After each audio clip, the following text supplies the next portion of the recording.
Now, with the average cost of travel on the rise, many holidaymakers are looking for ways to save money on their summer getaway. So I'm delighted to say today, budget holiday expert Chelsea Dickenson is joining us to reveal the simple ways you can just cut the prices of everything and just be a bit smarter. Exactly. Beat the system, Chelsea. Get the best price possible. There you go. Yeah. So should we start at the very beginning about this? And the first thing you should think about, what is it? What's the very first thing on the top of the list? I think we always gravitate towards really cheap flights and get really excited, get it booked, and then we don't think about the other things that are part of it. And actually, daily costs are so much more important if you're not going all-inclusive. There is a fantastic website called numbeo.com, and it's a cost of living index. Over 11,000 cities from all over the world are on there. It'll tell you the average price of some milk, your taxi, and most importantly, a pint of beer. Very good. Yeah. Numbeo. Numbeo. Yeah. Yeah. OK, we'll put that on the app. That's a very good idea. It's Because if so you know the price handy. of a pint, you can relate everything to that.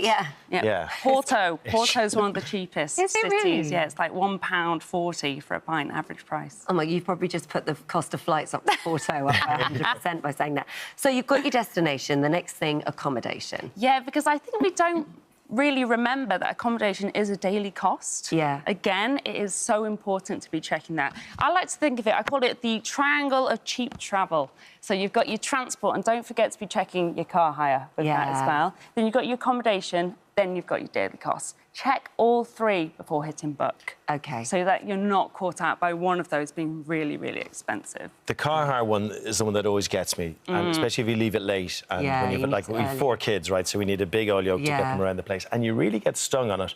But you have got the greatest hack on this. Yes. This is genius. Yeah, it's so good. So I always use comparison websites like Travel Supermarket and all that kind of thing to find the best price. But sometimes it's too expensive, isn't it, Craig? There is a website called churro.com. It's like the Airbnb of cars. Is that a thing? Yeah, so it's like peer-to-peer lending of your car. You're not using it, whack it on Churro. Someone makes money and you get a cheaper car. And does that do all the insurance and all the stuff? Everything is the same thing? So you can opt for insurance as you go along, exactly the same as if you were hiring a car. Genius. Absolutely brilliant. Have you used it? No, I haven't. I just read about it. Honestly, I think it's I've used it quite a few times and I've saved hundreds of pounds.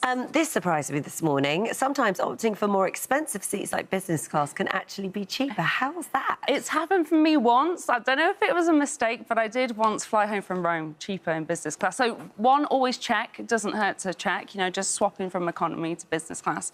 But the thing I wanted to really point out, if you're someone who is going to be checking in 2 bags anyway, it is worth checking because you normally get that included in the business class flight. Then you've got things like the lounge, you get a meal on board, some champagne.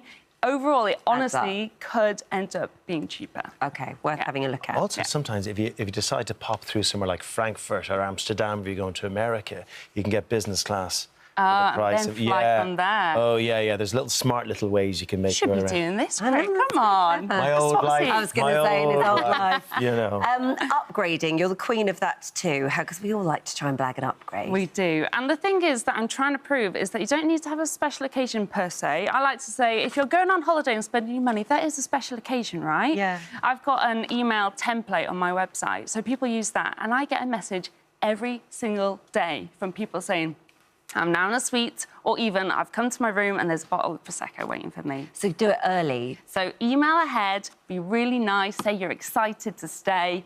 And what's most important with this trick is once you've sent that email, forget about it. Nobody owes you that upgrade. Yeah. It's just a cheeky little bonus. It's a bonus, yeah. Can I tell you a little trick? Oh, please. If you're going away, right, with your partner somewhere, ring ahead the day before and go, hi, some friends of mine are coming over. It's a really important anniversary. They've had a really tough time. Can you just keep an eye on them, please? You get a free bottle of bubbly in the room. Nearly always some chocolates. That's really good, because you don't feel as cheeky, do you? That's or it. get your mum and dad to do it for you. Pull the heartstrings. Yeah, exactly. I love that one. Self-catering.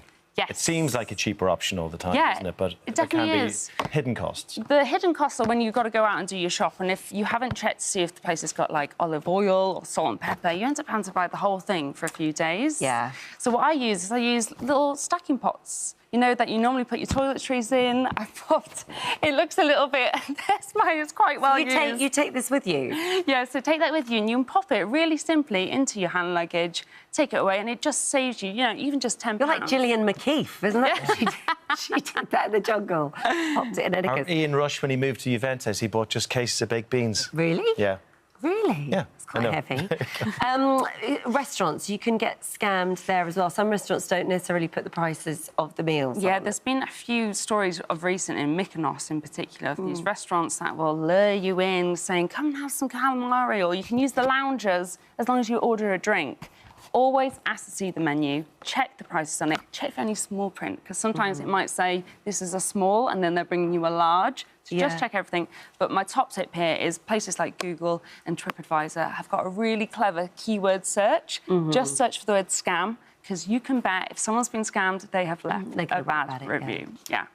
We've all seen it, and it's always a horrible situation at the gate with certain airlines and someone's bag's too heavy or it won't fit in the little thing. Yeah. And it's so stressful Yeah. for everybody involved. It But really you've got a is. way around this, have you? I've tried out a few different packing hacks.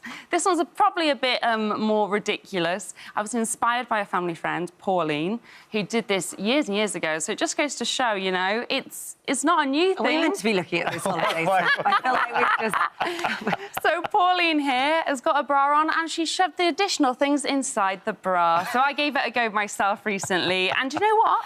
I did it after security. You know, nobody wants to be smuggling in anything that you're not allowed to. fair So I enough. just popped a couple of things that tipped me over the weight into my bra. And whatever it takes. It was very hot and frankly. sweaty on that plane, but you know what? It worked. And you It barely worked. notice. That's fine. It's very subtle. But just finally, before we let you go, because we mentioned this earlier, that sometimes booking for longer, actually having more Yes. time on holiday is cheaper. I mean, that sounds too good to be true. It does, but it is a thing. Basically, it's just a really good reminder to all of us that if you tweak a traditional holiday, you're going to get better deals, i.e. book something that other people aren't. We tend to look at holidays that are 7, 10 and 14 days. Yeah. So if you go for that 11-day, you honestly could end up getting a cheaper flight and perhaps a cheaper night at a hotel, which overall will save you lots of That's money. clever. Funny, Yeah. good idea. Thank you. That was great. Chelsea. Yeah, loads of information there. Thank you very much.